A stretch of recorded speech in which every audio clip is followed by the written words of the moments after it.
I have thought a lot about not only this subject, but endless debates that have been going on with increasing rapidity and complexity in Washington about the conflicts between rewarding creativity and spreading its benefits, about the need to give people an appropriate return on their ideas and the development of it and the presentation of it in film and music and any other area, and the need to give it as quickly as possible to the world.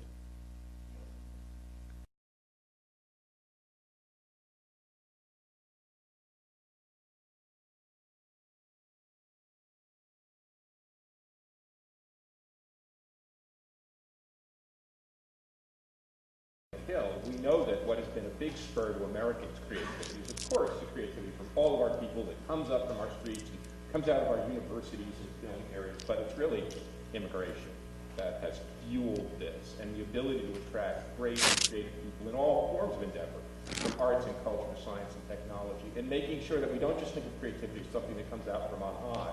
I think really one of the amazing things is how America has been able to mobilize street-level creativity.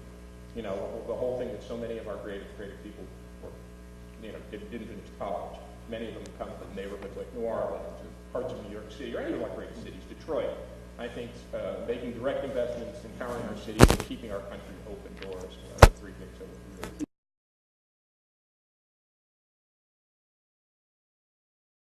And I think Canada has done a really good job in encouraging this recently, Australia and New Zealand, but there are not a lot of countries around the world that have really been open to encouraging people, and not just so-called high-skill immigrants, but people like my grandparents who came from Italy, all of the people who come here to kind of find a dream, and that spurs creativity.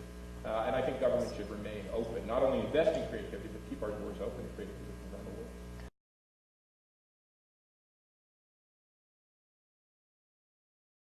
What I really like, and why I like having to be able to dialogue with somebody like Ted, is when you look at creative people from these domains. My own estimate is that there are 40 million people who use their creativity on the job. They generate $2 trillion in economic wealth through wages and salaries. They power growth of our economy from arts and culture, science and technology. But this idea about creating a new American dream around building your own company, whether that's Microsoft or Apple, but whether that's LeBron James or Dwayne Wade, and you go on, or Carmelo Anthony or other athletes, Jay-Z.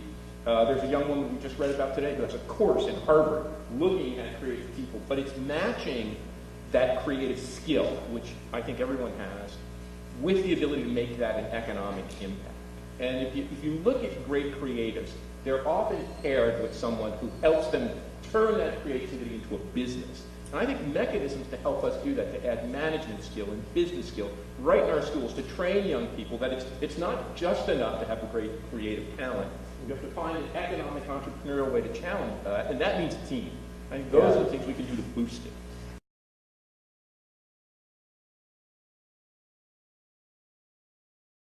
Steve Jobs is very creative. Wozniak is a great engineer, and if you have creativity without pairing it with the engineering. And when I asked Steve Jobs at the very end of his life, what is the thing you felt was the most creative thing you did? And I thought it might be the iPod, the iPhone, whatever.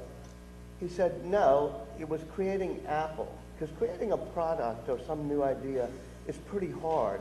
But creating a team that will continually create those, that's the most creative thing you can do.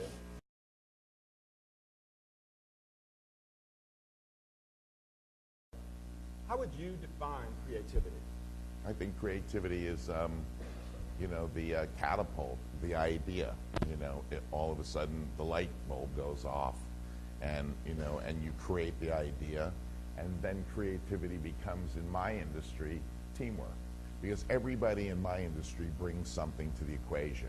It's not like painting, and it's not like writing a novel. When you make a movie, your production designer has to be creative. Your costume designer has to be creative. I'll give you an example. I made Shakespeare in Love. We talked about that and won the Oscar. Sandy Powell also won the Academy Award as the costume designer. And I had one instruction to her. I said, for God's sakes, do not put Shakespeare in tights. And don't put any of these other guys in tights.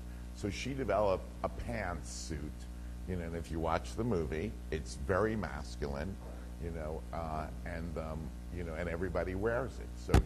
So based on that, you know, note of direction, her creativity was designing something that wasn't the way they dressed, but wasn't the way they didn't dress. So she absolutely captured the time so much so that she won the Oscar. So that was her creativity.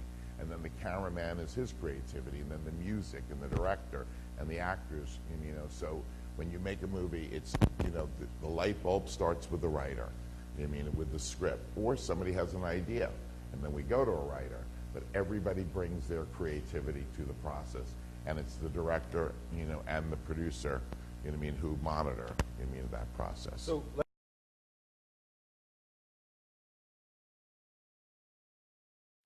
So,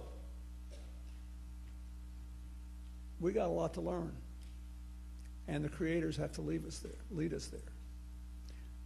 But all of you who think of yourself as being part of the creative class, remember that in the end, how you're treated by the rest of the private economy, what you do to empower a vital citizen service sector, and how you relate to the government will be determined by a unique kind of creativity, the kind Wilson laws in his book, creative cooperation.